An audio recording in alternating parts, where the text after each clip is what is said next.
Y él te vio, él vio el cadáver. Entonces, después que firma eso, que los militares le dicen puede retirarlo, va y lo destapa, estaba tapado con una yagua y era el cadáver de Luis Parry. Un joven, era un poco más blanco que yo, pero yo no sé.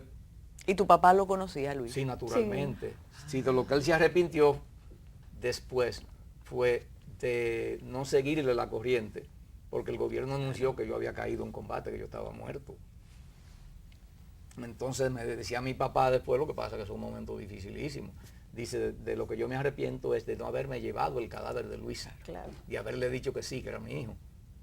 Y entonces llevármelo y entregárselo a su familiar, sepultarlo yo mismo. Porque ese fue un momento muy duro.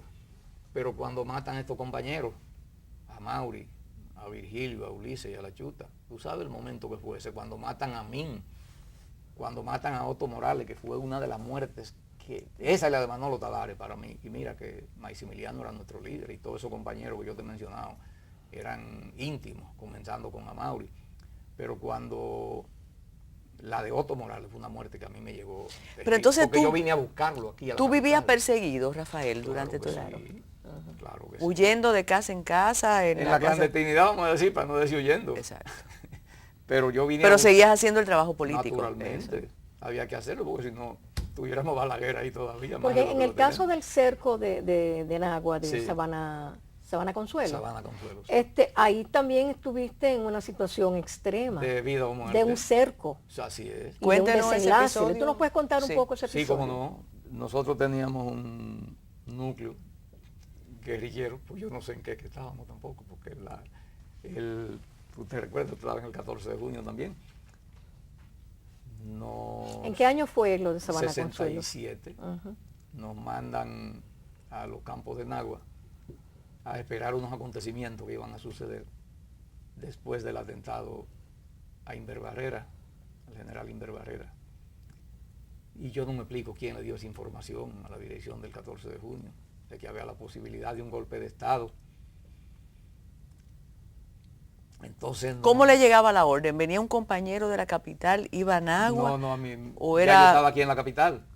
Y yo era lo que Fidelio llama de los cuadros de élite del 14 de junio. ¿Cuadros profesionales? Sí, no, y de unas élites que había que eran más o menos a lo que se acudía para misiones como esa. Entonces, prepárense, vamos para Santiago. No se le decía a uno para lo que era. En Santiago nos reunimos en una casa en Licey.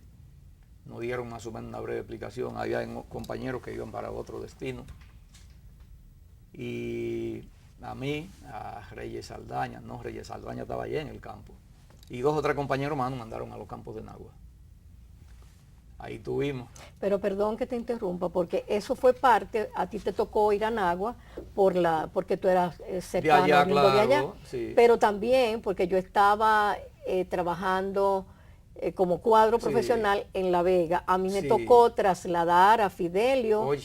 Sí, para una jovencita. Pero una cosa terrible, una cosita más linda que esa.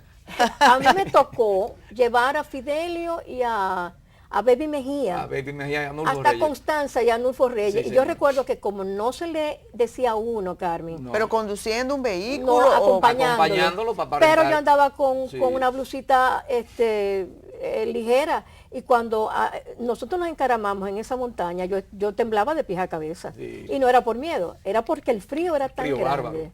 Sí. Pero paralelamente a eso, en el este también estaba Amaury, estaba Fifo Mercedes, y José Villa, entre otros.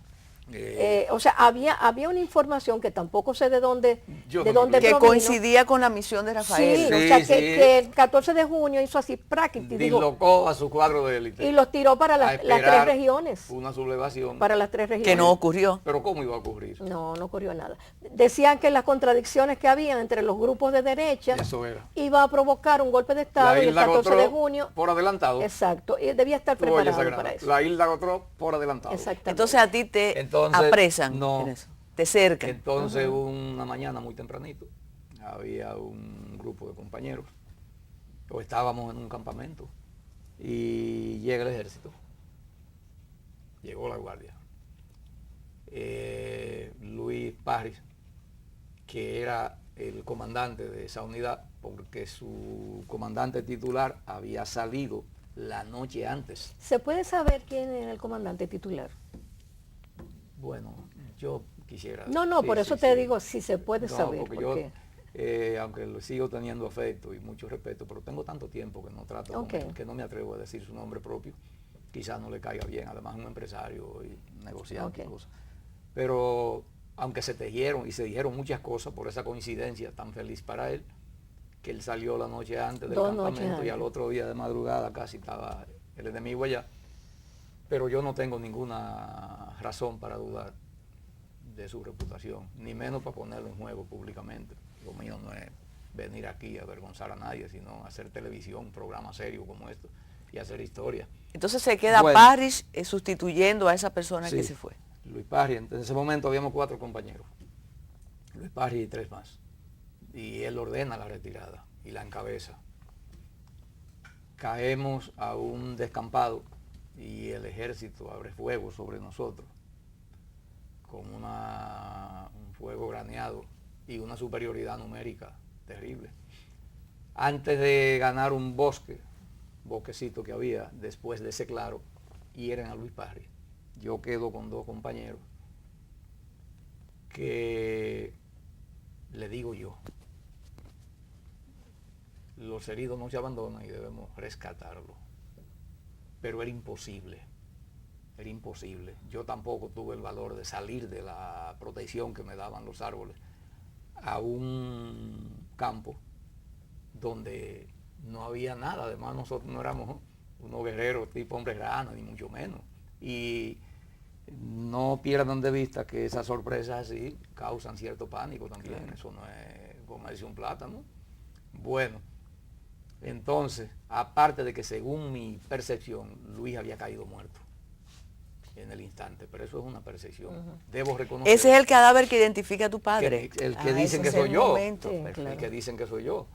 Debo decir que los principios mandan que aunque sea el cadáver, usted tiene que salir a recogerlo. Y que yo no tuve el valor, las agallas, la gallardía de salir a morirme, porque era morirme que iba, en el intento de rescate. Eso yo lo reconozco. Y porque después se me criticó mucho por eso. Y todavía hay gente que me carga culpas por algo que yo no tenía capacidades. Después, óiganme bien ustedes y a los amigos televidentes, en los 12 años, en incidentes armados tan peligrosos como ese, yo demostré que yo no abandonaba a los heridos. Así mismo, como lo estoy diciendo, que no abandonaba a los heridos, porque en ese mismo libro, Cuesta Arriba, cuento yo, narro la historia, y perdónenme esta dirección, sí, no, se puede, pero es historia también, yo formaba parte de una unidad de tareas, de una unidad operativa que la comandaba Fafa Tavera, que era un gran dirigente, y el que trabajaba con él tenía la suerte de que aprendía mientras trabajaba. Y un compañero en un enfrentamiento cayó herido en plena calle. Yo intentaba, no lo abandoné. Y mire que se fueron, éramos pocos, en un vehículo y se iban los otros. Y yo me quedé ahí, intentando levantarlo. No podía, porque aunque era un compañero de mucho valor, de mucha agilidad, pero tenía como 6 balazos. Y el chorro de sangre, y yo luchaba con él, pero no podía. Entonces vino Luis Manuel Nau, que era un muchacho, un obrero, un cuadro medio del MPD, y con una fuerza que yo no sé de dónde, me dijo como quítate de ahí, Blanquito, una cosa así, diría yo. Y me pasó me dijo cúbreme. Cogió la ametralladora que había caído de manos del herido, la de él, y se echó el herido al hombro. Y lo rescatamos así. ¿Y dónde lo llevaron ese herido? Ya está bueno. Hacemos una pausa, regresamos.